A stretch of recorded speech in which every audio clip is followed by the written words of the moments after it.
Marco Antonio Rueda Vergara. Estudios: licenciado, maestro en Derecho Penal por el Instituto Nacional de Ciencias Penales. Cursó la maestría en Derecho Procesal Penal con orientación en el sistema acusatorio impartida en el Instituto de Formación Profesional de la Procuraduría General de Justicia de la Ciudad de México.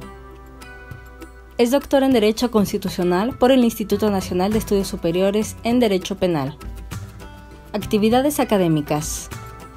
En el ámbito docente, ha sido titular a nivel licenciatura de las materias de Derecho Penal y Práctica Forense de Derecho Penal.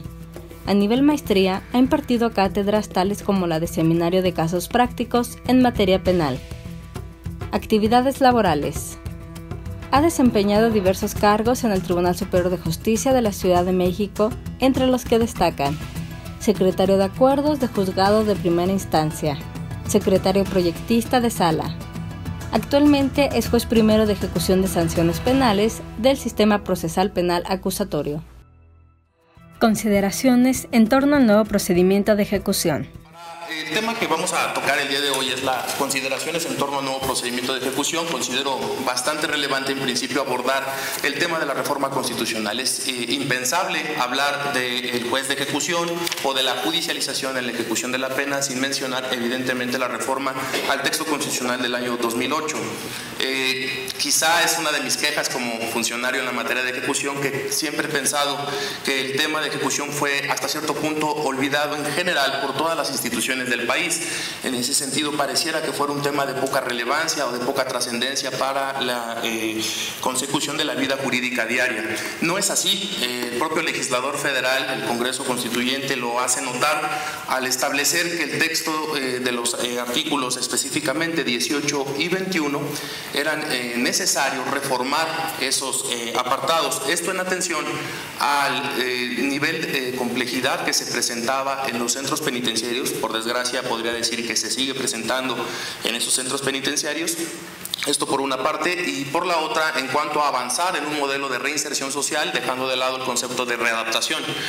Esta reforma, lo comparto con ustedes, seguramente es del dominio de toda la gente, tuvo una vacatio legis diferente a la del sistema procesal penal acusatorio de 8 años. En este caso se decantó el legislador por establecer únicamente una vacatio legis de 3 años, precisamente en atención al nivel de urgencia de estos tópicos, es decir, las vejaciones o las violaciones a los derechos humanos de las personas privadas de la libertad en los centros de reclusión, y de igual manera no existir un control en el caso judicial respecto de la ejecución en general de cualquier medida privativa de libertad.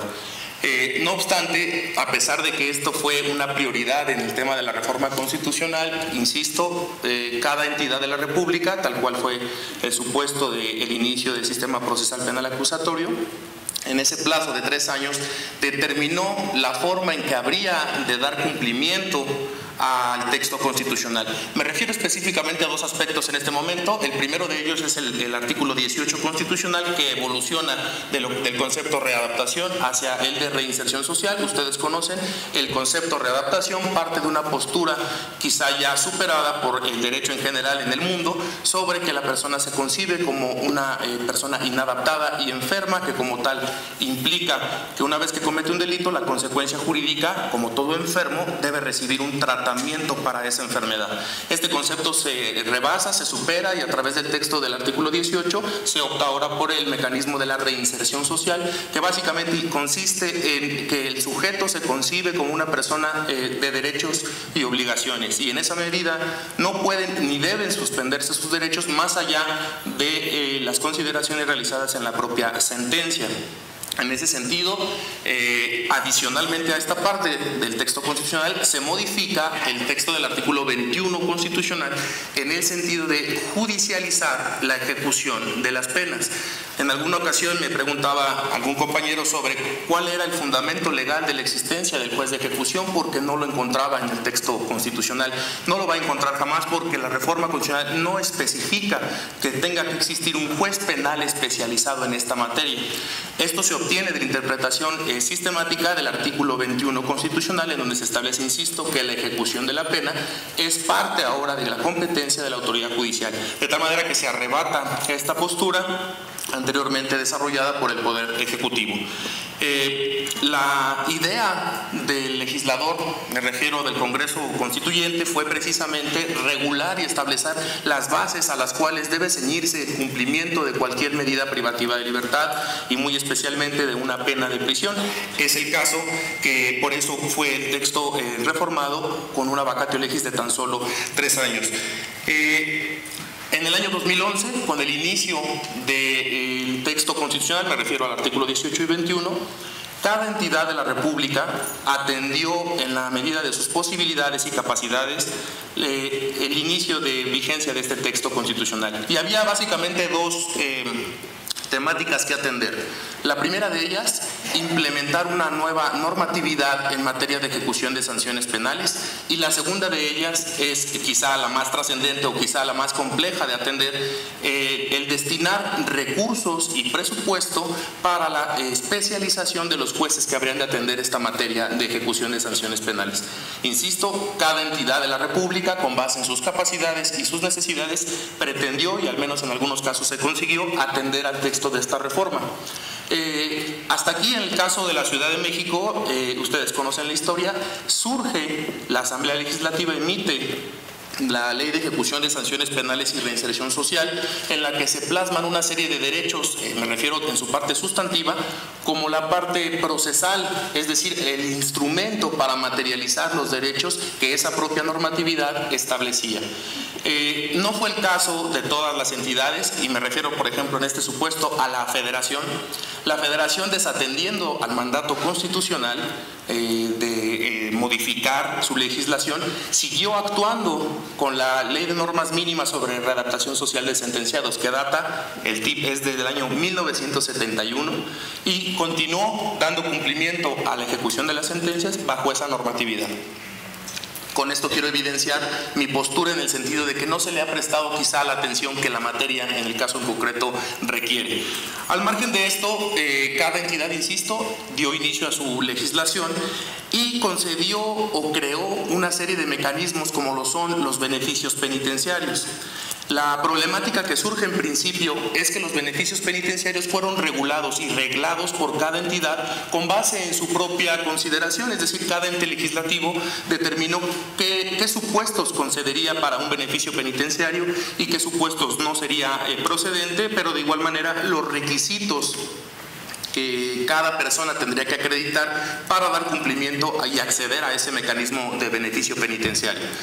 Esto que generó un total descontrol a nivel nacional, pues cada entidad de la República, contando con su legislación, me refiero a la secundaria, concedían beneficios de determinada naturaleza que eran dispares respecto de otra entidad de la República. En el caso de la Ciudad de México, la ley se decantó por establecer 4 supuestos de beneficio penitenciario.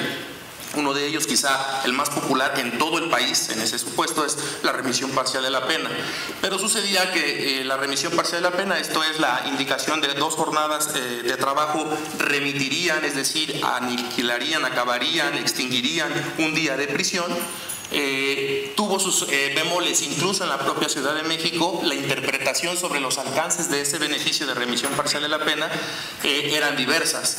Algún juzgador consideraba que la concesión de este beneficio implicaba extinguir la potestad del Estado para ejecutar el resto de la pena, y otra postura se decantaba por decir únicamente implica poner en libertad a esa persona beneficiada, pero en forma alguna significa extinguir la potestad del Estado para continuar vigilando el cumplimiento de esa medida. Todas estas posturas y la parte instrumental y tanto sustancial llevó al legislador federal a advertir la necesidad de unificar la legislación en materia de ejecución penal. Y es el caso que se plantea la reforma al texto precisamente de la fracción 21 del artículo 73 de la Constitución Política de los Estados Unidos Mexicanos, en la que se confieren precisamente cuáles son las atribuciones que expresamente están reservadas a la Federación. En ese sentido, al momento de que se plantea esta reforma, por cierto, desde el 8 de octubre del año 2013, se hace patente lo que les acabo de comentar, la necesidad de unificar a nivel nacional criterios sobre la procedencia de beneficios penitenciarios, criterios sobre el instrumento para materializar esas peticiones de beneficios penitenciarios y criterios que definieran de manera clara cuáles serían las consecuencias jurídicas de acceder a uno u otro beneficio penitenciario. De tal manera que, en armonía con la lógica que presentaba el Código Nacional de Procedimientos Penales, es decir, una legislación única para todo el país, se hizo patente la necesidad de unificar en esos mismos términos la legislación en materia de ejecución. Así se hizo, quizá yo lo voy a decir coloquialmente, al cuarto para la hora. El legislador federal, el 16 de junio del año 2016, publica la Ley Nacional de Ejecución Penal, a través de la cual asume esta competencia reservada para la legislación en esta materia y buscando precisamente o teniendo como finalidad la unificación de criterios a nivel nacional. Cuando entró en vigor esta legislación, o se publicó al menos, me voy a referir a eso, dado que respecto del inicio de vigencia existen muchísimas posturas, pero respecto de la publicación, esto es el 16 de junio del año 2016, externé mi opinión, nadie me la pidió, pero yo hice mi postura en una plática similar a esta, sobre si en efecto esa legislación permitiría avanzar en el tema de la ejecución penal y conseguiría unificar los criterios y en general reglar el instrumento a través del cual deben sustanciarse cualquier controversia en materia de ejecución.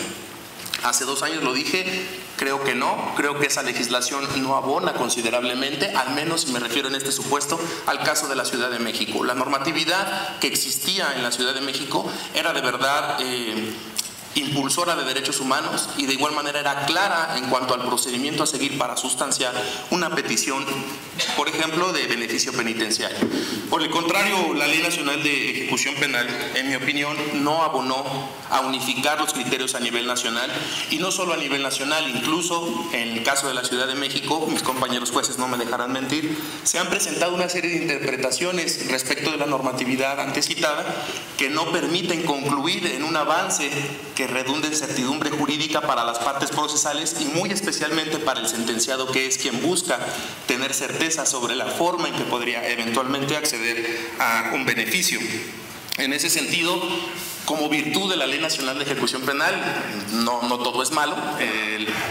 Creo yo que puedo destacar el hecho de que en esta normatividad se crea una nueva competencia.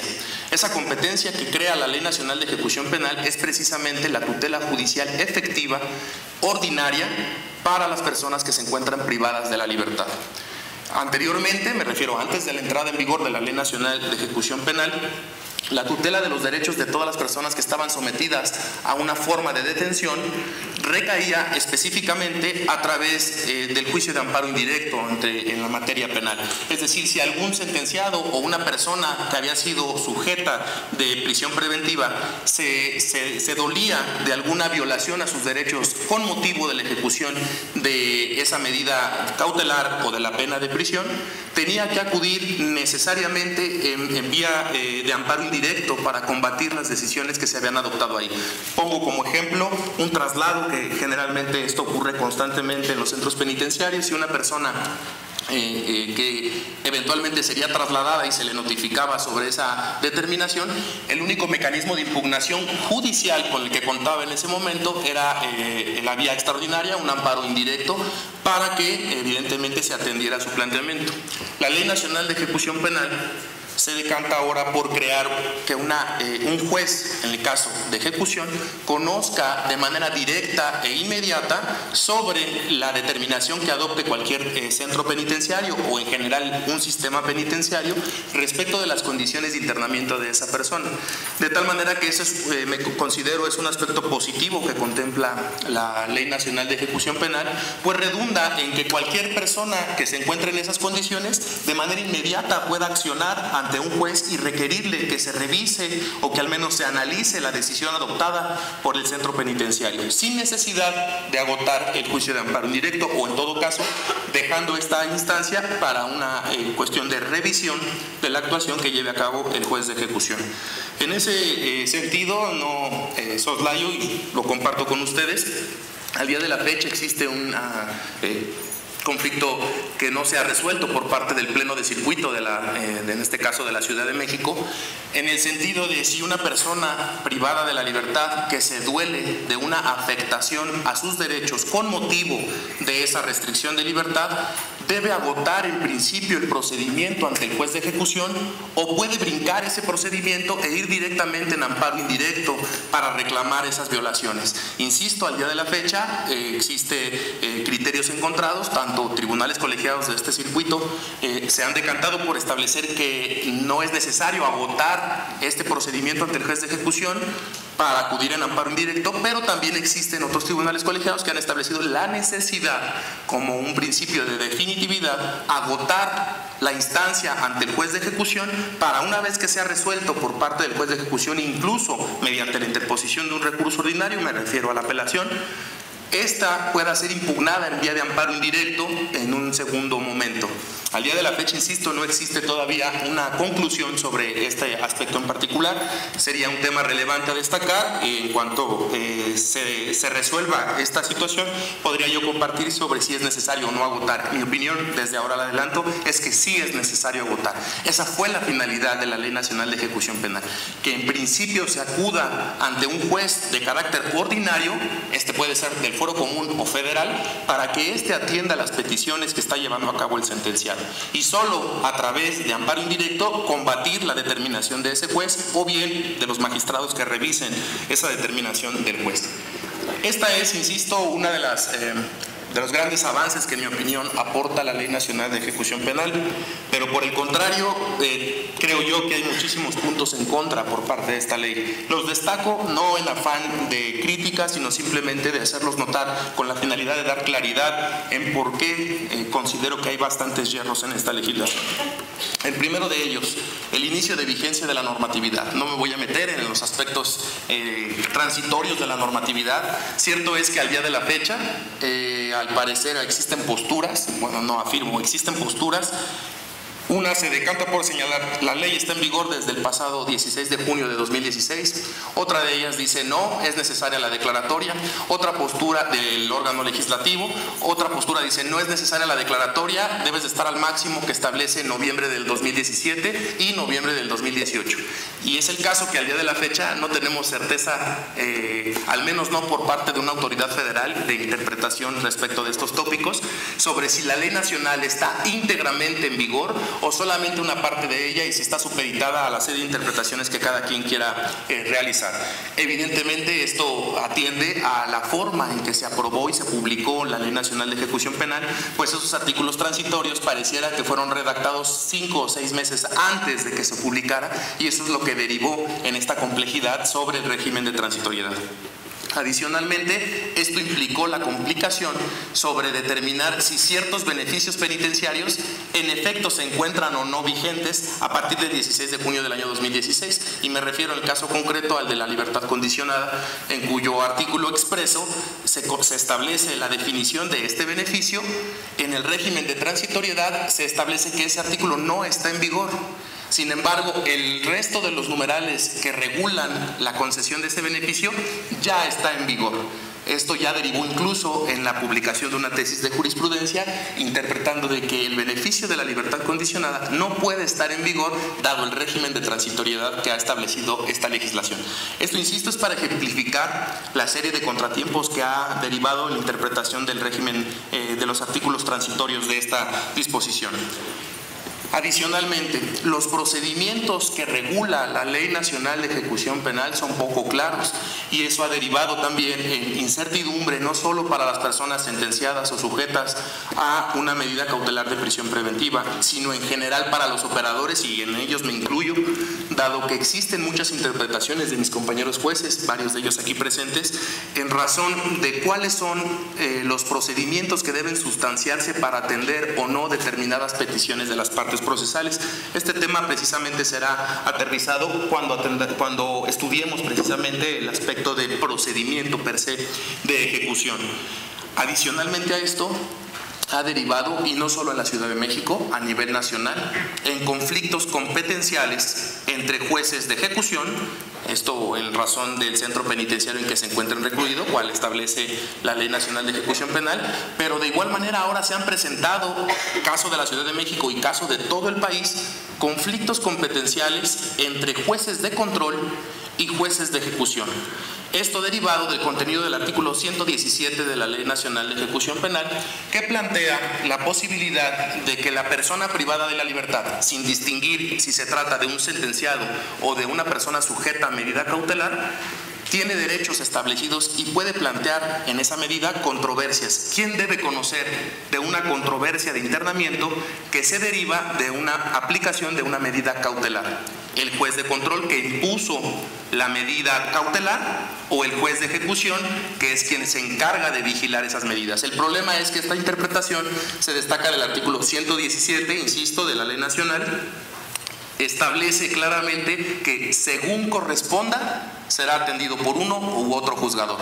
Esta palabrita de según corresponda es la problemática, porque evidentemente algún juez podrá interpretar en el sentido de que corresponde al juez de control porque se encuentra en esa etapa del procedimiento. Es decir, mi problemática se está suscitando en el momento en que se ejecuta una medida cautelar y no se ejecuta la pena de prisión.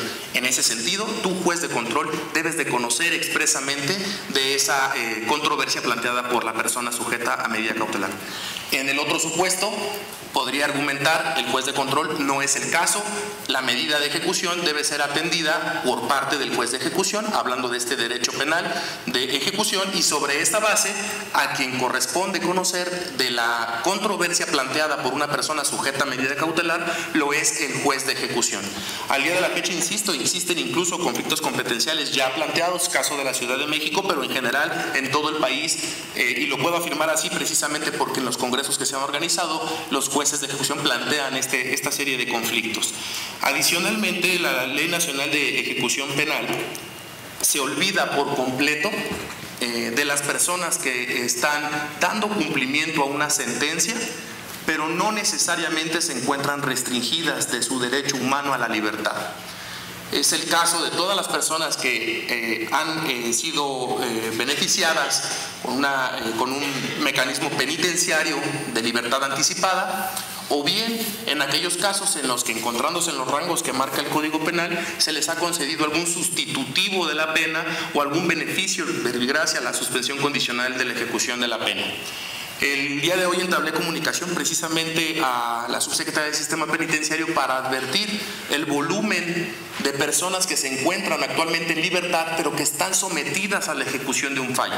Me mencionaba la licenciada que al día de la fecha, mensualmente, un aproximado de 10.500 a 11.000 personas firman periódicamente el cumplimiento de alguna obligación derivada de un beneficio penitenciario o del sustitutivo de la pena o del beneficio de la suspensión condicional. La Ley Nacional de Ejecución Penal se olvida por completo de esas personas que no están privadas de la libertad. Esto, en atención, incluso de la simple lectura de la Ley Nacional se puede desprender esto.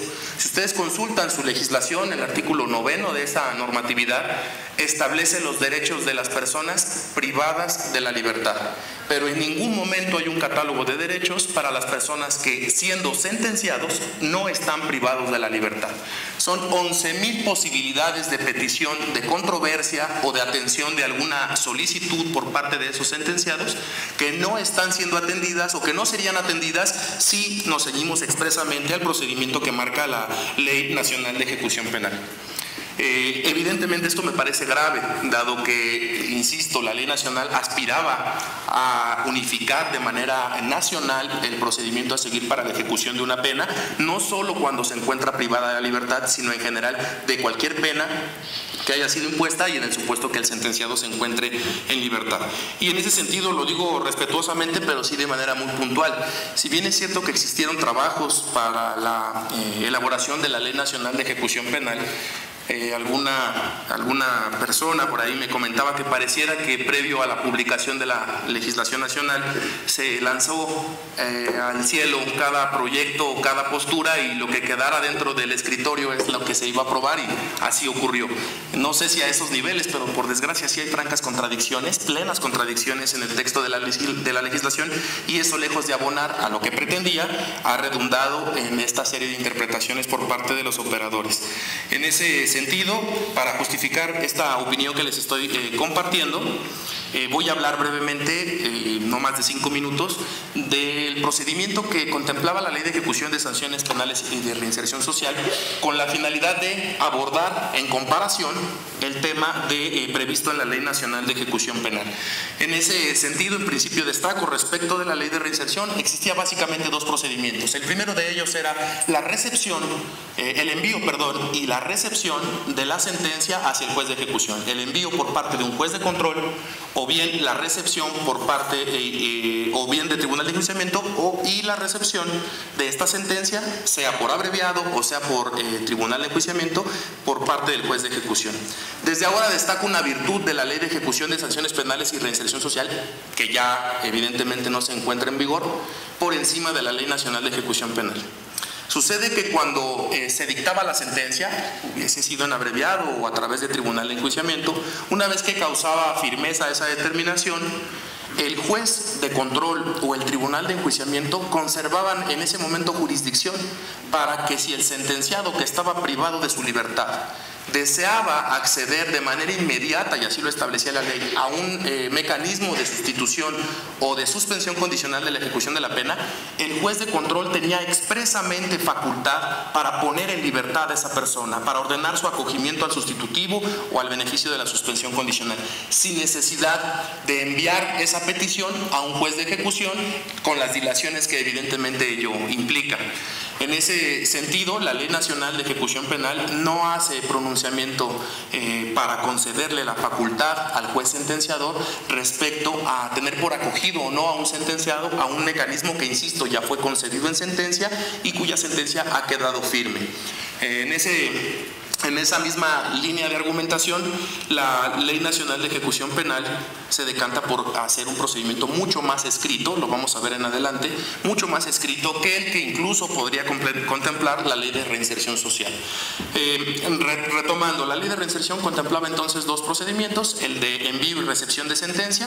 En este se establecía que cuando la persona se encontrara en libertad, el juez de ejecución, previa vista al agente del Ministerio Público, libraría la reprehensión, y una vez cumplida la orden de reprehensión respecto de esa persona, se daría trámite a la ejecución de su sentencia. Nosotros, en lo particular, cuando dio inicio este sistema, estamos hablando del año 2015, optamos por desatender expresamente el contenido de la Ley de Reinserción, me refiero al artículo 12 de esa normatividad, dado que existe criterio de jurisprudencia en el sentido de que debe priorizarse en todo momento el derecho humano del sentenciado a encontrarse en libertad, incluso después de haber sido sentenciado. Entonces, esta tesis establecía que en aquellos supuestos en los que el sentenciado cuente con mecanismos alternos a la prisión para dar cumplimiento a esa sanción, se le requeriría en principio y se le brindaría la oportunidad de que se manifestara en relación a ello. Esto nos llevó a concluir la necesidad de oficiosamente, y aquí hago un paréntesis y hago una pausa, incluso el tema del diseño de los cursos en materia de ejecución en el Instituto de Estudios Judiciales se ha colocado como un tema a tratar en esos cursos la distinción entre el juez de ejecución y el juez de control, la distinción entre el procedimiento penal acusatorio y el procedimiento de ejecución. Como ustedes saben, y lo abordaremos a continuación, rige al juez de control los principios que están establecidos en el texto constitucional, muy especialmente el de la contradicción. En el caso del tema de la ejecución, si bien es cierto que es un principio orientador, esa es mi postura personal, no podemos ceñirnos a rajatabla al concepto de la contradicción. Es necesario, sí o sí, que el juez de ejecución actúe en ciertas ocasiones de manera oficiosa. Los motivos por los cuales debe ser así los expondré en adelante, pero desde ahora dejo en claro que esto es relevante. El juez de ejecución, insisto, no es juez de control, no aspira a hacerlo, o al menos no debería de hacerlo, y de igual manera el procedimiento de ejecución no aspira a ser idéntico al procedimiento penal, porque las finalidades de uno y otro son completamente diferentes. En ese sentido, nosotros, priorizando este derecho, retomo el aspecto de la ley de reinserción, ordenábamos oficiosamente, sin que nadie lo pidiera, una audiencia a la que denominamos en aquella ocasión audiencia inicial en etapa de ejecución. La primera crítica, la más fuerte, precisamente era quién pidió esa diligencia. Evidentemente nadie había solicitado esa diligencia, pero con una reflexión de los artículos que establece el Código Penal y que establece también la normatividad internacional, llegamos a la conclusión de que era lo mejor, hablando de un sistema de audiencias oral, que había sido llevado a cabo durante toda la etapa del procedimiento penal, y llegar a la ejecución y romper de tajo con esa oralidad implicaría incluso la posibilidad de tener un rezago.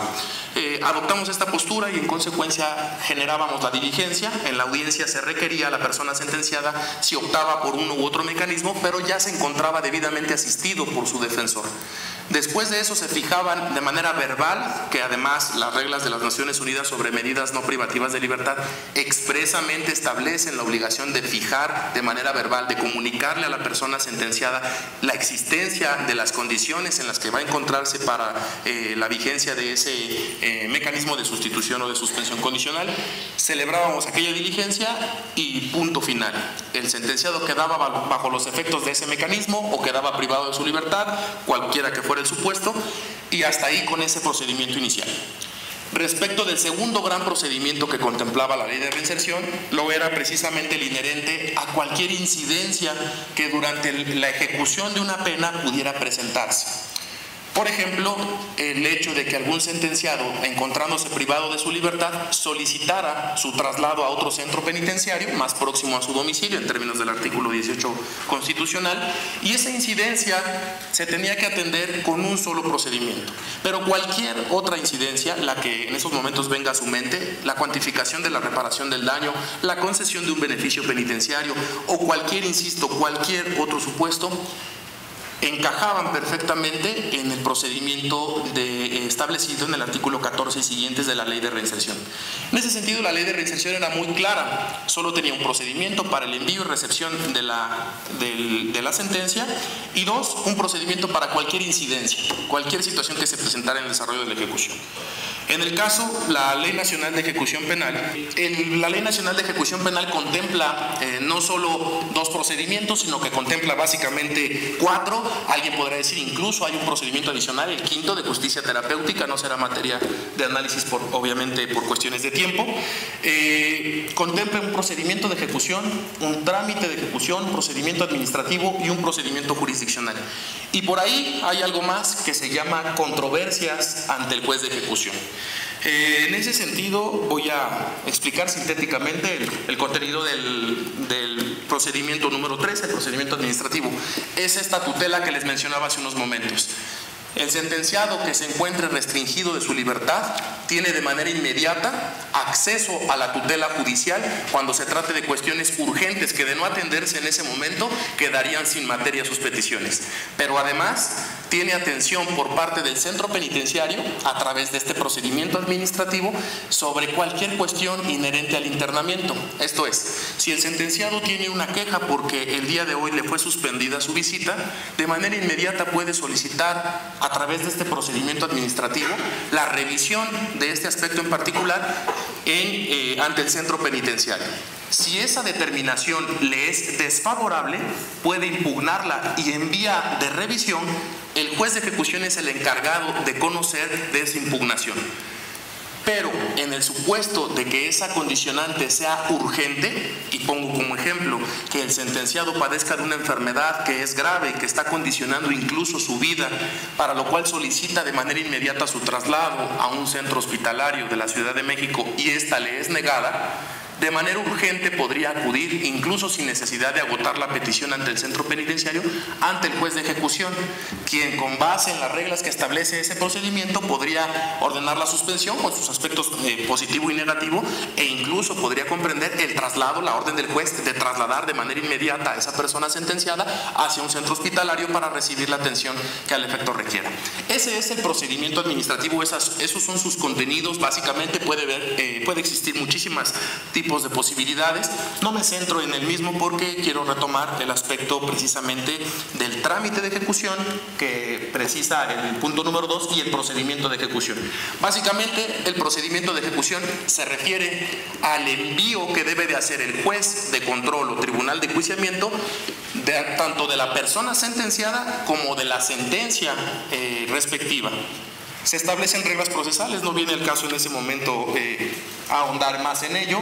El trámite de ejecución comprende, y en este sí haré un poco más de pausa, el trámite de ejecución comprende precisamente la recepción que lleva a cabo el juez de ejecución respecto de las sentencias que son remitidas por los jueces de control o el tribunal de enjuiciamiento.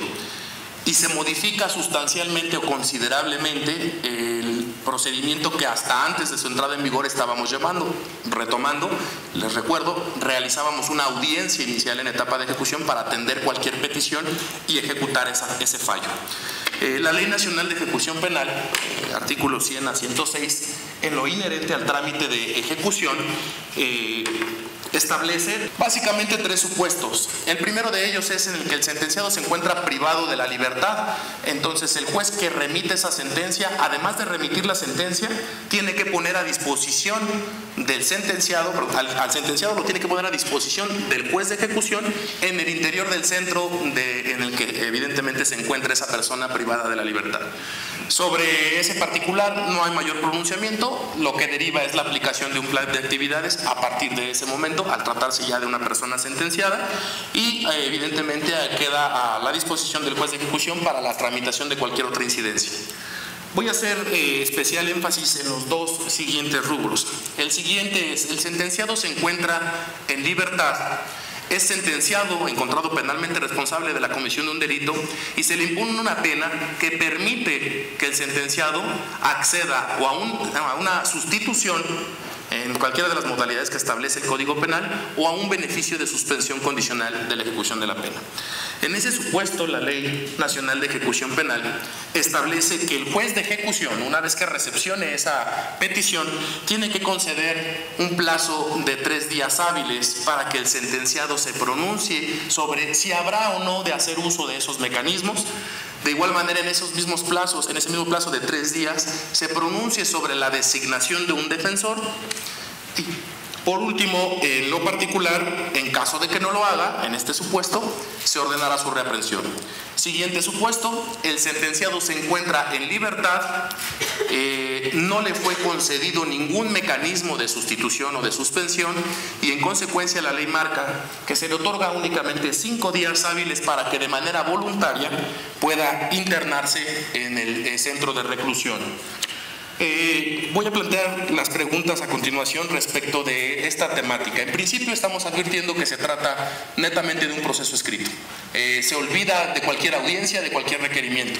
Me parece desafortunada la redacción de este texto, de los artículos 100 y siguientes de la Ley Nacional de Ejecución Penal, pues en mi opinión, per se vulneran derechos de las personas sentenciadas.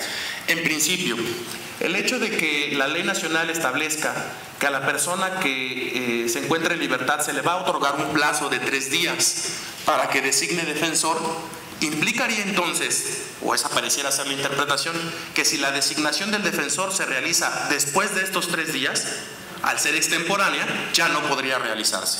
Evidentemente no considero que esto sea idóneo, es decir, el supeditar a un plazo la designación del defensor no está justificado en forma alguna. El debido proceso, ya definido a través de muchas sentencias de la Corte Interamericana, se materializa precisamente mediante el acceso a una defensa técnica y especializada en la materia correspondiente.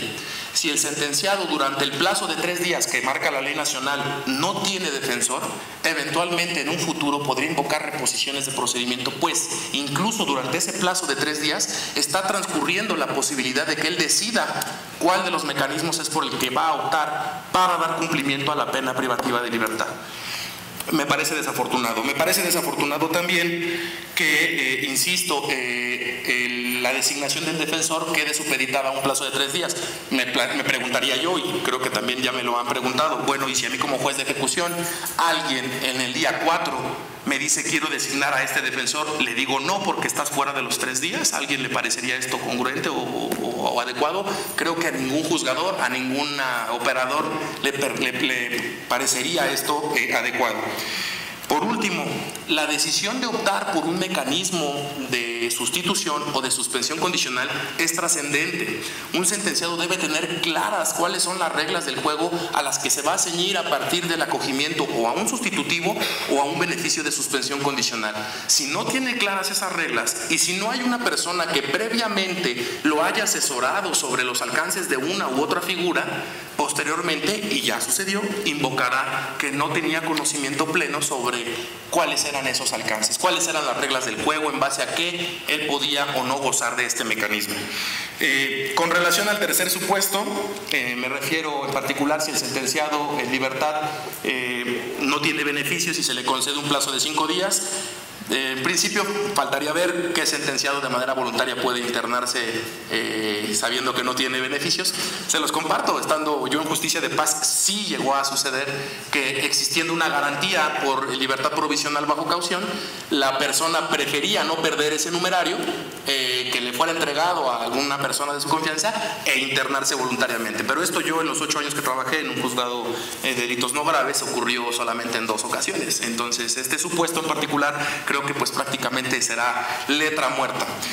Segundo supuesto, aún en el caso de que este sentenciado sea la excepción a la regla y pretenda dar cumplimiento a la pena que se le impuso, aún encontrándose privado de la libertad, la Ley Nacional de Ejecución Penal no establece cuál es el procedimiento que debe de agotarse para el internamiento de esa persona. Es decir, no se plasma en esta legislación si el sentenciado debe acudir ante el juez de ejecución, si el sentenciado debe presentarse en un centro penitenciario de manera directa, si es el caso, cómo podría ingresar a ese centro penitenciario, por medio de un oficio, o el juez de ejecución debe comunicar que en breve se presentará un sentenciado a internarse, etcétera, etcétera, etcétera.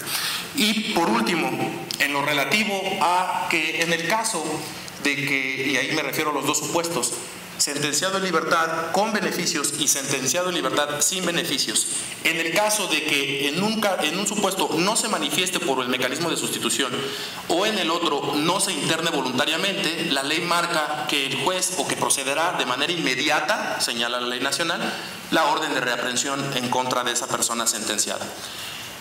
Esa orden de reaprehensión, como todo acto de autoridad que puede ser combatido no solo en recursos sino a través de un juicio de amparo, me parece que debe de ser controlado, y que ese control se debe de materializar precisamente a través del agente del Ministerio Público.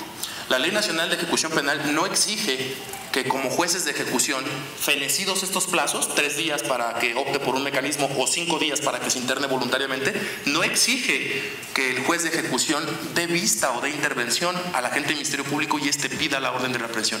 Faculta de manera inmediata y directa al juez para librar esa orden de reaprehensión sin que nadie la haya solicitado. Lo dejo para la reflexión. Me parece que no es afortunado. Todo acto de autoridad, por más que se encuentre fundado, debe de estar precisamente precedido por una petición, en este caso de las partes procesales, sobre todo tomando en cuenta la trascendencia que implica el librar un mandato de captura y el internamiento consecuente del sentenciado. ¿Qué sucedió? Que en la Ciudad de México optamos por dar cumplimiento a esa normatividad, a ese texto, a esos artículos, a ese procedimiento de escrito, y lo que generó, evidentemente, es un hecho notorio, fue un verdadero caos.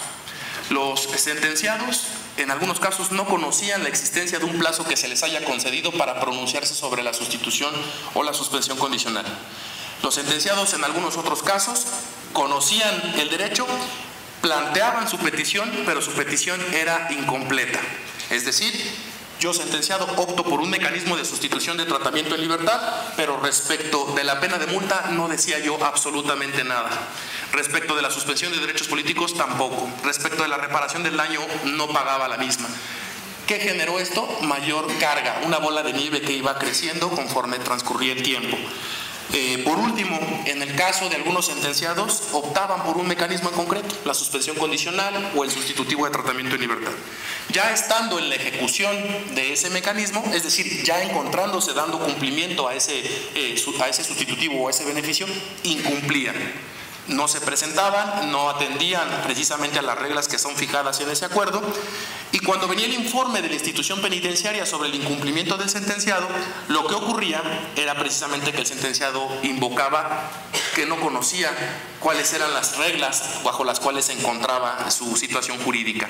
Es decir, si bien es cierto, yo tomé una decisión, nunca fui asesorado, por más que se me haya designado un defensor público con posterioridad a estos 3 días, yo nunca fui asesorado y por ende no me puedes exigir y en consecuencia revocar mi libertad si tú mismo no me hiciste saber cuáles son las reglas bajo las cuales se iba a condicionar mi libertad. Ante toda esta ola de problemáticas, lo que generó el caso de la Ciudad de México fue precisamente replantear la celebración de la audiencia inicial en etapa de ejecución. Así ocurrió con la crítica de que es oficiosa, en efecto es oficiosa, pero por eso es que he hecho mucho hincapié en que la ejecución no debe ser una copia, una calca del procedimiento penal, porque en ejecución sí rige hasta cierto punto la oficiosidad. Más adelante atenderé a los parámetros bajo los cuales considero que esto es necesario. Bien, por último entramos ya al aspecto del procedimiento jurisdiccional que contempla precisamente la Ley Nacional de Ejecución Penal. Existen al día de la fecha, no solo en la Ciudad de México, sino en todo el país, opiniones de jueces respecto de cuál es la materia de conocimiento del procedimiento jurisdiccional. Hace unos momentos platicábamos, existe un procedimiento de envío de la sentencia, un procedimiento de recepción de la sentencia, un procedimiento administrativo para atender las cuestiones de internamiento, y pareciera que este último procedimiento, el jurisdiccional, está diseñado para atender cualquier incidencia que se presente con motivo precisamente de la ejecución de las penas. La problemática aquí se presenta en que al día de la fecha no son pocas posturas, quizá no mayoritarias, pero sí las existen, en el sentido de que el procedimiento jurisdiccional tiene como materia de conocimiento, sí o sí, única y exclusivamente, las controversias que precisa el artículo 116, 117 y 118 de la Ley Nacional de Ejecución Penal. Esa es la primera postura, insisto, quizá minoritaria, pero al final de cuentas está respaldada por varios compañeros jueces, no solo en la Ciudad de México, sino en todo el país. Y la segunda postura, que es por la que en lo particular yo me decanto, que ese procedimiento jurisdiccional no está limitado de conocimiento a las controversias que regula el artículo 116, 17 y 18. En el artículo 116 se definen o se pretenden definir cuáles son los supuestos que una persona o una parte procesal puede plantear como controversia ante el juez de ejecución. Señala ahí las condiciones de internamiento y cuestiones relacionadas con ello, el plan de actividades que deriva precisamente de la ejecución de una pena de prisión. Tercero, los derechos de las personas que soliciten ingresar o hayan ingresado a un centro penitenciario, dentro de la cual no necesariamente está una parte procesal, puede ser un organismo, por ejemplo, de derechos humanos que acude a realizar visitas y que eventualmente se le haya vulnerado algún derecho, puede plantear también esta controversia. La fracción cuarta, la duración, modificación y extinción de las penas y sus efectos, y por último, en la misma redacción, pero respecto de las medidas de seguridad. El artículo 117 establece las controversias específicamente inherentes al internamiento, y ahí establece los supuestos bajo los cuales se puede plantear una petición ante la autoridad judicial. En ese sentido, se trata de condiciones de internamiento, nuevamente, plan de actividades, la impugnación de sanciones administrativas, los derechos de las personas privadas en materia de traslados, los derechos de las personas que soliciten ingresar o hayan ingresado al centro. Si se percatan, y lo pediría la reflexión ya en la casa de cada uno de ustedes, que el artículo 116 y el 117 prácticamente son exactamente lo mismo, no abona más allá de la fracción cuarta del artículo 116, son prácticamente los mismos supuestos. Todo esto lo voy abordando desde ahora porque me parece un completo error del legislador el delimitar o el pretender delimitar un universo de posibilidades, de peticiones y de planteamientos que se generan en la vida cotidiana en materia de ejecución a un simple catálogo de 3 artículos que se queda por demás corto en cuanto a las posibilidades. Los jueces que están en estos momentos escuchando esta plática no me dejarán mentir en el sentido de que hay tantas variantes de posibilidades de planteamientos de las partes procesales que evidentemente el reglarlo de esa manera deja fuera muchísimas pretensiones. El último es precisamente el artículo 118 sobre la duración, modificación y extinción de la pena. Este artículo en particular ha sido interpretado por los compañeros jueces, no, algunos de ellos, en el sentido de que se destaca que esas controversias, 116, 117 y 118, solo pueden ser planteadas por personas privadas de la libertad. Y reitero, hay 11,000 personas sentenciadas al día de la fecha en la Ciudad de México que no están privadas de la libertad, que están dando cumplimiento a una sentencia y que si atendemos a esa interpretación, me parece restrictiva, dejaríamos fuera de ese margen de procedimiento jurisdiccional cualquier petición que ellos quieran realizar ante el juez de ejecución, con lo que evidentemente en una cuestión lógica los dejamos fuera de la tutela judicial efectiva sobre los derechos que eventualmente deseen plantear. En ese sentido, mi primera crítica en relación a la postura de que solo este catálogo es lo que entra en el procedimiento jurisdiccional es precisamente que no existe ningún dispositivo en la Ley Nacional de Ejecución Penal que así lo establezca. Es decir, no hay ningún artículo que establezca que el procedimiento jurisdiccional solo podrá ser materia de conocimiento los supuestos de controversia. No lo establece ningún precepto legal.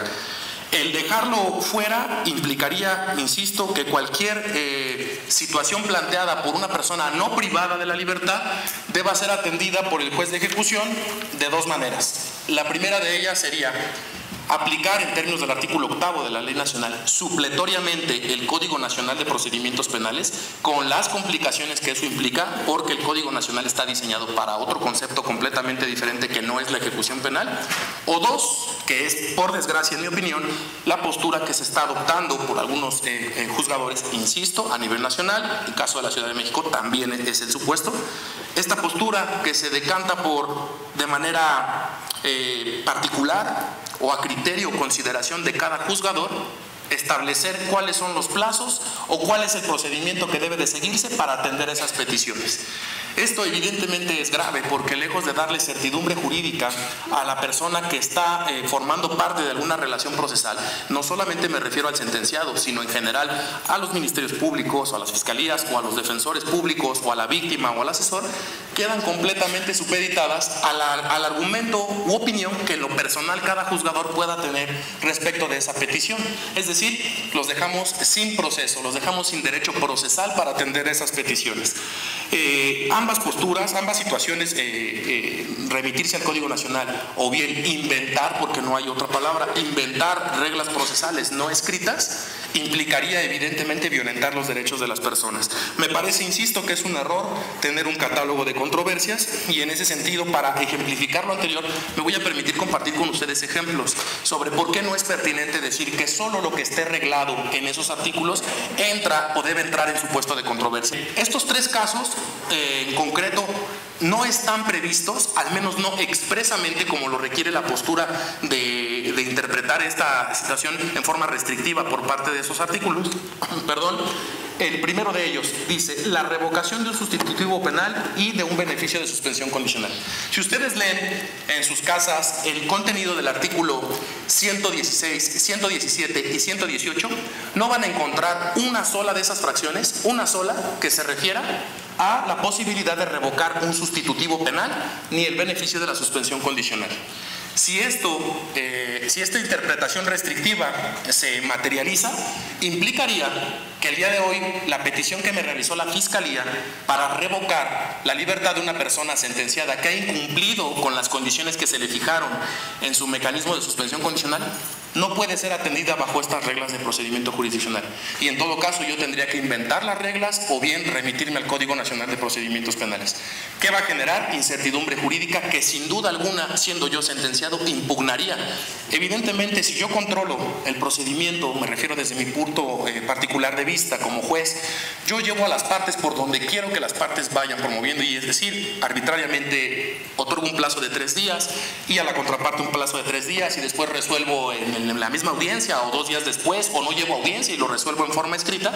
Evidentemente en esos momentos se va a poder materializar lo que yo determine, lo que yo resuelva, pero sin duda alguna, en vía de amparo indirecto, cualquier impugnación a ese tipo de procedimiento tendría efectos precisamente de reponerlo. ¿Por qué? Porque las reglas del juego tienen que estar claras para los operadores de esa incidencia. Si un operador no tiene claro cuáles son las reglas bajo las cuales se va a seguir su procedimiento, sin duda alguna puede argumentar desconocimiento o inequidad en el desarrollo de ese procedimiento. ¿Esto qué generaría? Sin duda alguna, si no puede plantear, y así en síntesis y en pocas palabras lo resumo, si el Ministerio Público, la Fiscalía, no puede plantear la revocación de un sustitutivo o de un beneficio de suspensión condicional ante el juez de ejecución, agotando este procedimiento jurisdiccional, no lo puede plantear de ninguna otra forma, porque ya no existe otro procedimiento destinado para tal efecto. Y si no lo puede hacer, lo que se genera en consecuencia es impunidad. Evidentemente no va por ahí, esa es mi opinión, no va por ahí la interpretación que se está dando en algunos casos de forma restrictiva a lo que es materia de procedimiento jurisdiccional. Segundo supuesto, la concesión de un beneficio penitenciario como la libertad condicionada. La Ley Nacional de Ejecución Penal contempla básicamente, y lo voy a establecer así, 2 beneficios, el de la libertad condicionada y el de la libertad anticipada. Cualquier sentenciado que quiera acceder a este mecanismo de libertad anticipada o condicionada no encontraría sustento en su petición si nos ceñimos a que esta petición de beneficio penitenciario no está expresamente prevista tampoco en las reglas del artículo 116, 117 y 118, perdón, no reglas, en el catálogo que establece esos 3 artículos. En consecuencia, ¿qué lógica habría en que la Ley Nacional de Ejecución Penal establezca los supuestos para la concesión de mecanismos de libertad condicionada o anticipada si no hay derecho procesal con el cual materializar esa petición? Es ilógico y es contrario precisamente a la propia ley que otorgue la posibilidad de beneficios, pero no te dé el derecho procesal a través del cual materialices ese derecho. Es una regla básica quizá de que puede existir el derecho dado, códigos civiles, códigos penales, pero si no existe la norma instrumental, pues evidentemente esos derechos jamás se van a materializar. Por eso creo que es errónea esta interpretación de que solo lo que está establecido del artículo 116 al 118 es materia de controversia. Por último, en relación a la modificación de un sustitutivo penal por el beneficio y viceversa. Sobre este aspecto retomo algo que quiero compartir con ustedes. Cuando su servidor empezó en funciones como juez de ejecución, en algunas ocasiones hubo planteamientos para que una persona que había optado por un mecanismo de sustitución transitara hacia un beneficio de suspensión condicional. Ambos mecanismos están contemplados en el Código Penal. Y viceversa, en algunos supuestos la persona estaba en suspensión condicional y deseaba transitar hacia el sustitutivo de tratamiento en libertad. En lo particular, en mi particular punto de vista, en aquella consideración, agotando el procedimiento que marcaba el artículo 14 de la Ley de Ejecución, esto de como una incidencia, darle intervención a las partes, y en audiencia determiné que era procedente atender a la petición del sentenciado, es decir, transitar de un sustitutivo hacia el beneficio de la suspensión condicional. ¿Esto a qué se debió? Precisamente al hecho de que el sentenciado justificaba ante mí que no era posible dar cumplimiento a las condiciones de ese sustitutivo, dado que había conseguido un empleo, y ese empleo le limitaba el acceso a el beneficio, a dar cumplimiento a la pena, pero planteaba en consecuencia a optar por el otro mecanismo, suspensión condicional. En lo particular está documentado, yo atendí a esa petición, la encontré justificada y permití que de un sustitutivo de tratamiento en libertad o cualquier otro se transitara hacia suspensión condicional y viceversa. Evidentemente hubo críticas en relación a ello porque la otra postura se advertía que no es procedente que un sentenciado cambie ya una vez acogido y optado por un mecanismo, no puede cambiar por otro. Evidentemente, y como siempre es lo bonito de esta materia en general del derecho, es que el tiempo va precisamente poniendo las cosas y va asentando los criterios que deben de prevalecer. En ese sentido, me comparto con ustedes ese criterio de jurisprudencia. En efecto, no es obligatorio, sin embargo, es ya un tribunal colegiado se ha pronunciado en el sentido contrario precisamente, es decir, en efecto, si Si tú no permites que el sentenciado cambie o pueda optar durante la ejecución de un sustitutivo por otro beneficio o viceversa, el que no lo hagas violenta flagrantemente sus derechos humanos. Ahí está un tribunal colegiado diciéndolo. En ese sentido, claro que es posible que se pueda transitar de un sustitutivo hacia una suspensión condicional. Claro que para ello tiene que justificarse válidamente los motivos que llevan a esa persona a hacer esa transición. Insisto, esto lo comparto con ustedes para que lo tengan presente. Ahora bien, continuando con el desarrollo del procedimiento de ejecución, considero relevante afirmar el procedimiento jurisdiccional no está limitado en forma alguna a los contenidos de esos famosos 3 artículos, 116 a 118. Cualquier petición que lleve a cabo una persona sentenciada, y ojo, no solo sentenciada, sino en general, cualquier persona que sea parte de la relación procesal, debe ser atendida agotando los contenidos del procedimiento jurisdiccional. Esta postura es en tanto implique una controversia. Evidentemente, una petición en la que un sentenciado solicita la prórroga de un plazo, por ejemplo, para darse de alta ante la institución penitenciaria porque tiene una cuestión laboral que le impide acudir en ese momento o en esos momentos ante la institución penitenciaria, esto evidentemente no da pauta a aperturar un procedimiento con las implicaciones que eso genera, es decir, intervención a otra parte procesal, o no vamos a resolver en audiencia la concesión o no de una prórroga en un plazo ya concedido. Sin embargo, cuando exista cualquier otro tipo de petición, sea la que sea, y exista una oposición de la contraparte, me parece que el procedimiento que está diseñado para esos efectos es precisamente el procedimiento jurisdiccional, que es la herramienta procesal con la cual podemos materializar el ejercicio de ese derecho. Para abonar a esta situación, les comparto el artículo 120 de la Ley Nacional de Ejecución Penal. Establece en forma expresa: las acciones y recursos judiciales se sustanciarán en forma adversarial y oral con base en los principios que rigen el sistema procesal penal acusatorio. El artículo 120, que es el primer precepto que regla el procedimiento jurisdiccional, en ningún momento limita el accionar de las partes procesales al catálogo de controversias de los artículos antecitados. Simplemente establece las acciones y recursos judiciales. Bastaría regresar a lo que mencionaba Kiobenda o incluso nuestros procesalistas para recordar que acción es sinónimo de derecho. Al tener un derecho, la persona la puede plantear, y la forma de materializar ese derecho sin duda lo es la norma procesal establecida en el artículo 120. Hasta aquí con mi postura sobre qué debe de formar parte o ser materia del procedimiento jurisdiccional. La pregunta siguiente es: ¿quiénes son partes procesales en el procedimiento jurisdiccional? Se encarga de definirlo el artículo 121 de la Ley Nacional de Ejecución Penal. Sin mayor énfasis en este aspecto, solo quisiera retomar algo que llama mi atención. En esta normativa se establece en la fracción cuarta que la autoridad penitenciaria, el director del centro o quien lo represente, es parte procesal. Llama mi atención porque al ser parte procesal, la Ley Nacional de Ejecución Penal tácitamente le reconoce la posibilidad también de accionar en vía de controversia ante el juez de ejecución. Y eso no se presta más que a suspicacias, porque recordaremos que la reforma de 2008 surgió en materia de ejecución con la premura de 3 años, precisamente porque existían una serie de violaciones en los centros penitenciarios y de igual manera existían actos, pues desafortunadamente, de corrupción por parte de ciertas personas o ciertos encargados de las instituciones penitenciarias. Evidentemente existen las honrosas excepciones, es el caso de mi compañero juez, que evidentemente siempre actúa reglando o su comportamiento actuando conforme a la normatividad. Esto, insisto, esta situación se presta para suspicacias, porque ahora en adelante esta interpretación permitiría que la autoridad penitenciaria sea quien incluso acuda ante el juez de ejecución y pida el beneficio de libertad condicionada, de libertad anticipada o alguna sustitución de la pena en favor del sentenciado. ¿Qué implicaría esto? Eventualmente algún favorecimiento por parte de la autoridad penitenciaria a ciertos grupos de la población. de ese centro de reclusión. Evidentemente esta parte lo dejo para la reflexión, no comparto en lo absoluto que se le haya reconocido el carácter de parte procesal a la institución penitenciaria.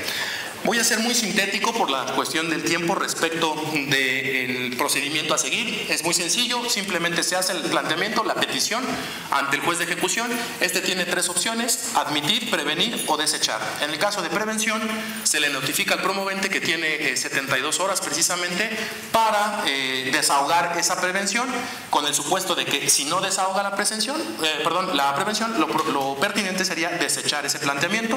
En caso de que lo desahogue y lo haga correctamente, evidentemente se admitiría esa petición. Admitida la petición del promovente, sea quien sea, lo pertinente sería dar vista a la contraparte para que ésta, en el plazo de 5 días, de igual manera pueda ofertar mecanismos probatorios de su parte. En todo caso, se requiera un informe a la autoridad penitenciaria, y esta es la parte que sí quisiera yo contrastar. El artículo 120, lo voy a leer, es necesario para ejemplificar lo que pretendo explicarles. Dice: las acciones y recursos judiciales se sustanciarán conforme a un sistema adversarial oral y se regirán por los principios de, me quedo hasta el primer principio, contradicción. Al parecer, con base en el artículo 120, las mismas reglas procesales de contradicción, igualdad de armas, equilibrio procesal, equidad, etcétera, regirían en este procedimiento de ejecución. Pero entonces, si continuamos en la lectura, y me voy a ir directamente al artículo 122, dice: el juez de ejecución, de acuerdo con la naturaleza de la pretensión, de oficio o a petición de parte, ordenará la suspensión del acto si lo considera pertinente, así como el desahogo de las pruebas que estime conducentes para resolver el conflicto. Una vez más lo vuelvo a decir, el juez de ejecución no es juez de control. Este es un claro ejemplo, en principio, de una antinomia. Evidentemente, en principio se destaca que se rige por la contradicción, lo que evidentemente implicaría olvidar por completo la posibilidad de una actuación oficiosa del juez de ejecución, pero por la otra, en adelante, permite y faculta expresamente a que el juez de ejecución ordene el desahogo de las pruebas que estime pertinentes. Eso, no me dejarán mentir, rompe por completo con una contradicción, implica una antinomia, una clara contradicción entre los propios preceptos de la Ley Nacional de Ejecución Penal, y eso deriva precisamente en una complejidad para si debe o no hacerse por parte del juez de ejecución esta situación. En ese sentido, superado este aspecto, insisto de manera sintética, una vez que la parte procesal contesta la acción, se fija la audiencia entre 3 y 10 días, se materializa dando oportunidad a las partes procesales, nuevamente una diferencia con relación al procedimiento penal y el de ejecución. Ustedes saben que el procedimiento penal tiene 3 etapas: la inicial, intermedia y propiamente el juicio oral. Sucede que la etapa intermedia tiene una audiencia expresamente en la que eventualmente se hace la depuración probatoria. En la etapa de ejecución, el procedimiento jurisdiccional, la etapa intermedia, por llamarlo de alguna manera, se presenta precisamente en el momento de la celebración de la audiencia de controversia. Es decir, no existe una fase previa a la celebración de esa audiencia en la que ha de resolverse la petición de la parte procesal, sino que es en la misma diligencia en la que se depura el arsenal probatorio de las partes procesales. Esto es relevante si se toma en consideración que la impugnación al desechamiento probatorio por parte del juez respecto de algún mecanismo de prueba ofrecido por las partes no suspende la consecución de ese procedimiento. Insisto, es curioso, dado que hasta este momento, y salvo mejor opinión de los presentes, el único supuesto que permite suspender la ejecución del procedimiento tratándose del Código Nacional es precisamente el desechamiento de prueba en etapa intermedia. Insisto, es curioso porque en aquella etapa sí se suspende el procedimiento, pero en etapa de ejecución debemos continuar con independencia del desarrollo de la impugnación. Continuando, se hace el desahogo de esos medios de prueba o prueba, y generalmente se emite el pronunciamiento del juzgador en esa misma diligencia. Tiene 5 días para emitir la versión escrita. Dato relevante, el sistema se está decantando por ya no exigir versiones escritas o textos de esa naturaleza para dejar constancia de las determinaciones, pero la Ley Nacional de Ejecución Penal sigue exigiendo de manera expresa una versión escrita de lo resuelto en audiencia. Y hasta ahí con ese tema. En ese sentido se celebra la audiencia y se resuelve. Quiero hacer énfasis, y ya para no quitarles más el tiempo, quiero hacer énfasis en un aspecto de bastante relevancia en materia de ejecución, y es el tema precisamente de la prueba. El 90% de los planteamientos de las partes procesales en ejecución se trata, al menos en la cuestión probatoria, de documentos, y ese mismo 90% se trata de documentos públicos. Hago un espacio sintéticamente. Los documentos públicos y privados siguen existiendo. La valoración probatoria es la que ya no está limitada a como antes lo hacía el artículo 250 del Código de Procedimientos Penales para la Ciudad de México. Lo preciso porque por ahí había algunas posturas en el sentido de que ya no existen los documentos públicos. La naturaleza de público-privada de un documento no lo define la norma procesal penal ni la ley de ejecución. Lo que lo define es la legislación civil y expresamente está determinado qué debe considerarse como tal. Al margen de ese comentario, retomo, el 90% de los contenidos de probatorios son documentos públicos. Y sucede que existen dos posturas. La primera, la prueba debe de desahogarse con base en el Código Nacional de Procedimientos Penales. La segunda postura es, no, estamos en etapa de ejecución y no podemos seguir las mismas reglas procesales que en aquel procedimiento. ¿Es relevante esta situación? Desde luego que sí lo es, dado que cualquier planteamiento que lleven a cabo las partes procesales implicaría agotar el mecanismo o el procedimiento que establece el Código Nacional de Procedimientos Penales.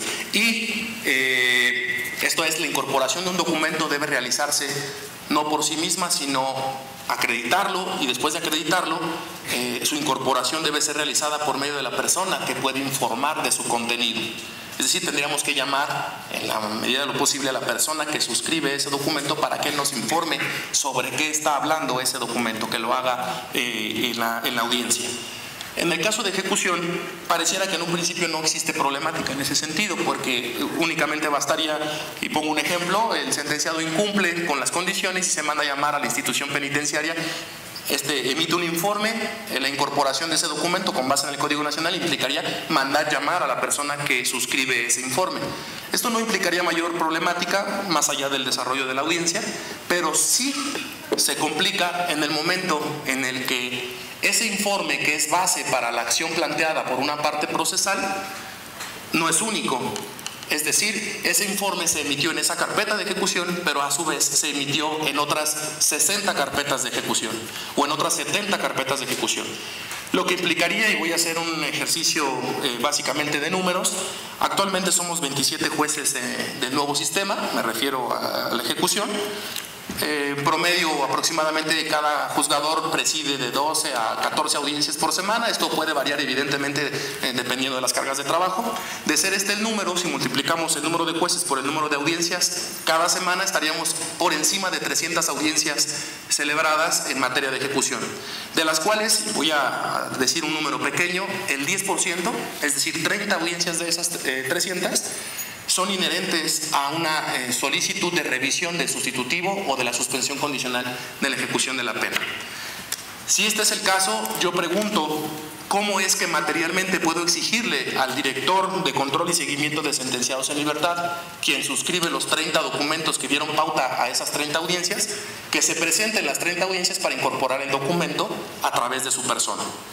Evidentemente, materialmente estaría rebasado. Incluso de manera simultánea se estaría debatiendo con ese mismo documento, con otro documento suscrito por la misma autoridad en diversas salas, y eso implicaría que esa persona no pueda presentarse e incorporar la prueba como lo marca el Código Nacional de Procedimientos Penales. ¿Qué respuesta se da a esta postura de mi parte? La respuesta que se da a esta postura es, no necesariamente tiene que ser la persona que suscribe el documento, sino eventualmente alguien que pueda informar en relación a ello. Si este fuera el caso, ¿qué calidad de información habría en la persona que suscribe el documento? Esa es la primera. Y la segunda, ¿cuál es el límite que podríamos establecer para que la parte procesal pueda aportar información de calidad respecto de ese documento? Me explico. Yo cito al director para que él me informe en relación a esa comunicación en la que informa el incumplimiento de condiciones por parte del sentenciado. Yo lo requiero y que se presente. Él me dice, no puedo, va a acudir el subdirector, muy bien, va a acudir el subdirector. No puede el subdirector, va a acudir el jefe de la unidad. No puede el jefe de la unidad, va a acudir el auxiliar. No puede el auxiliar, va a acudir el mensajero.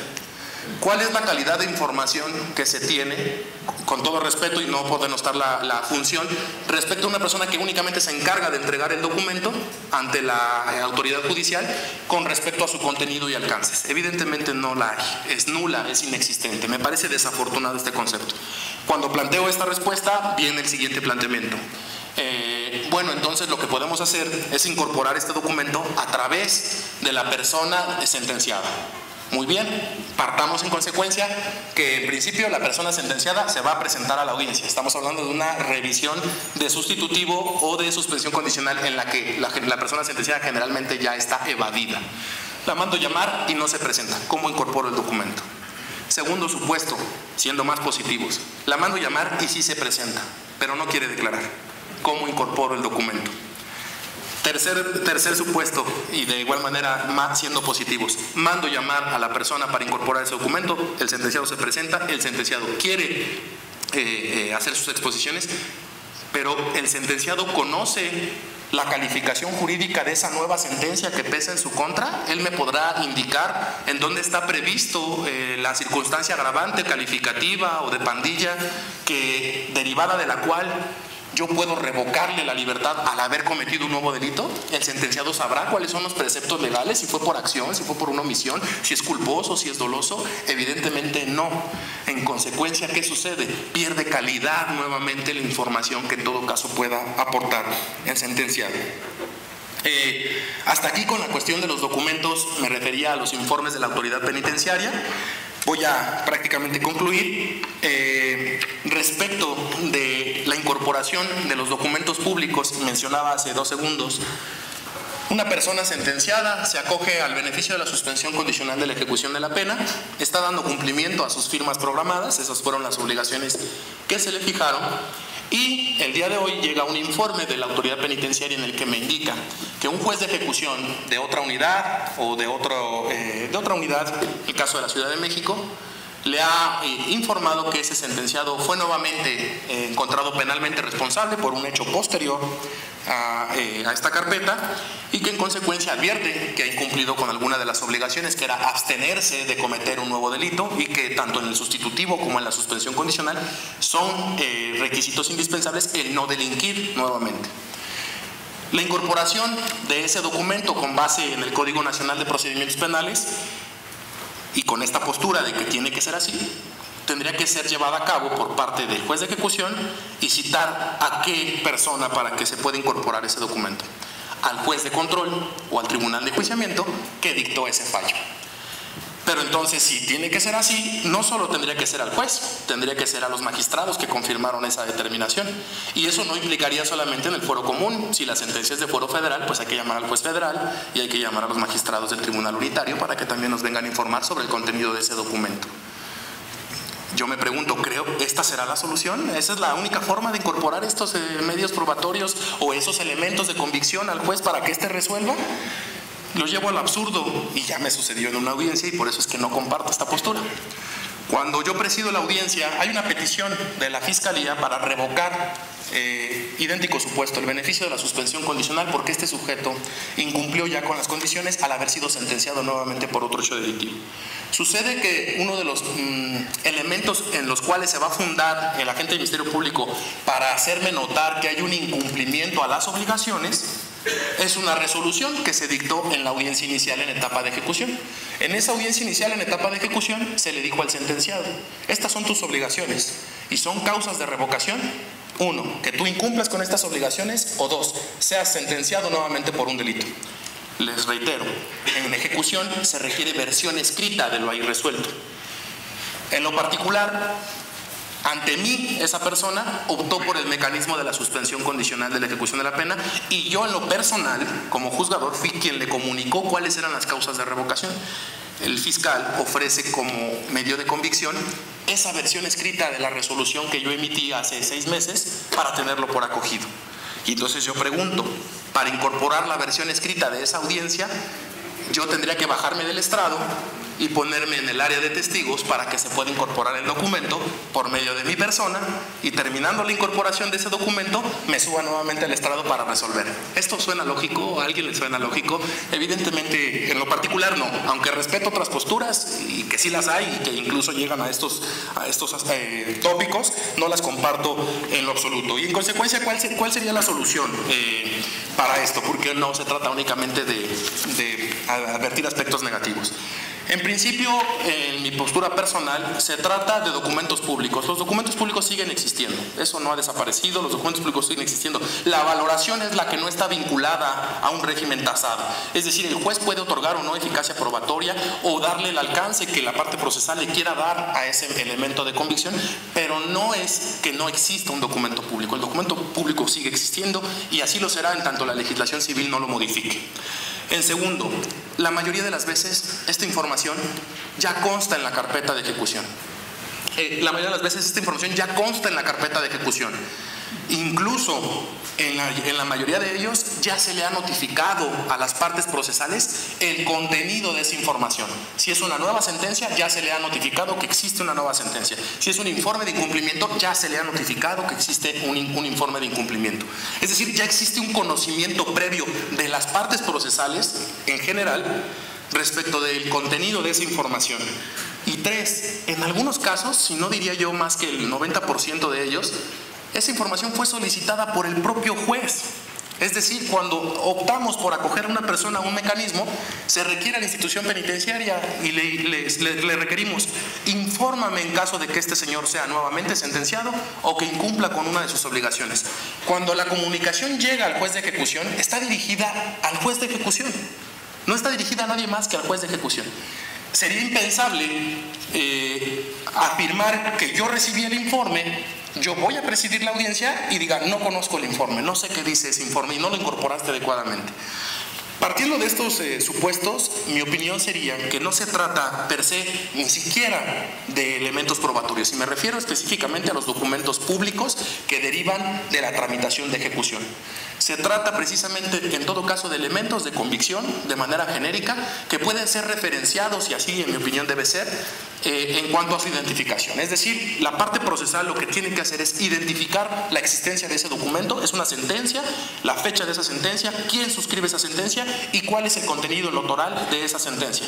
Solo si alguna de las partes procesales dubita, objeta o impugna no el alcance que pretenda darse a esa documental, sino la existencia o la veracidad de ese documento, entonces sí daríamos pauta a una producción en los términos planteados en el Código Nacional de Procedimientos Penales. Fuera de ese supuesto, se trata de documentos que como tal no han sido impugnados por las partes. El artículo 380 del Código Nacional de Procedimientos Penales señala precisamente que solo ante la eventual impugnación se permitiría precisamente constatar esta situación. En lo particular, creo yo que basta con la referenciación, y en todo caso la audiencia, en la parte de este tipo de documentos, no así en cualquier otro testimonio, periciales y demás, en los documentos públicos debe ceñirse meramente a una actividad de argumentación.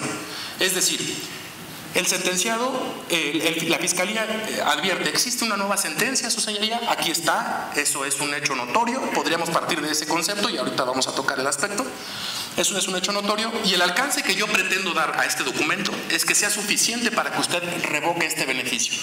Yo sé que el artículo 91 y siguientes le dan a usted la potestad de revocar o no revocarlo, pero para mí, insisto, argumentación, esto es suficiente para hacerlo. ¿Defensa, algo que manifestar? Sí, su señoría, en efecto, el sentenciado nuevamente fue condenado por otro ilícito, sin embargo, ello no debe dar pauta o no debe tener el alcance para revocar el beneficio de la suspensión condicional. No estamos debatiendo ni estamos advirtiendo sobre la existencia del documento y su veracidad.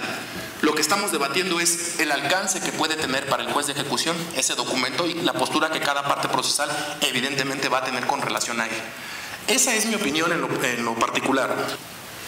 Esta tesis, el pasado viernes, se publicó en el Sistema Integral de Seguimiento de Expedientes, bueno, en el Semanario Judicial de la Federación, consultable, es un hecho también notorio. Dice claramente: hechos notorios, tienen ese carácter las versiones electrónicas de las sentencias almacenadas y capturadas en el Sistema Integral de Seguimiento de Expedientes, SISE.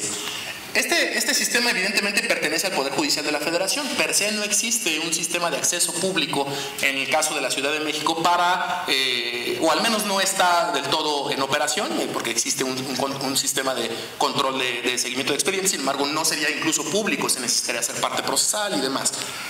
En el CICE se publican las resoluciones que emiten todos los órganos jurisdiccionales del Poder Judicial de la Federación, independientemente del estado en el que estén adscritos.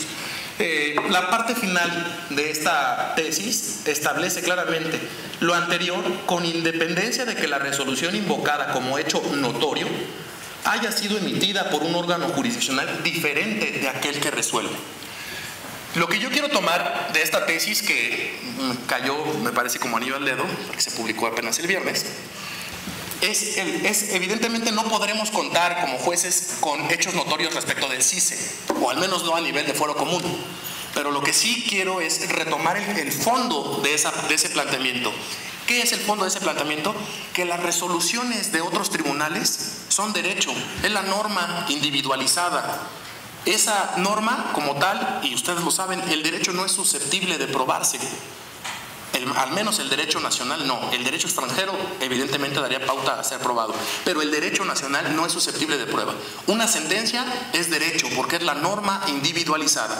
Si existe una sentencia posterior a mi carpeta de ejecución y esa sentencia está a mi disposición y ya la puse a la vista de las partes, eso constituye, con base en esta tesis, en mi opinión, y esta tesis es emitida precisamente por la Suprema Corte de Justicia, un hecho notorio. De tal manera que yo puedo partir en la audiencia de la existencia de ese documento y no necesariamente dubitar sobre su contenido.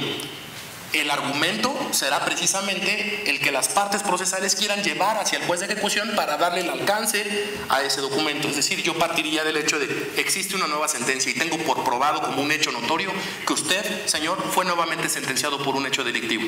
Lo que puedo dubitar es si eso es suficiente para que yo, en el caso concreto de usted, revoque o no su libertad ante un incumplimiento de este mecanismo.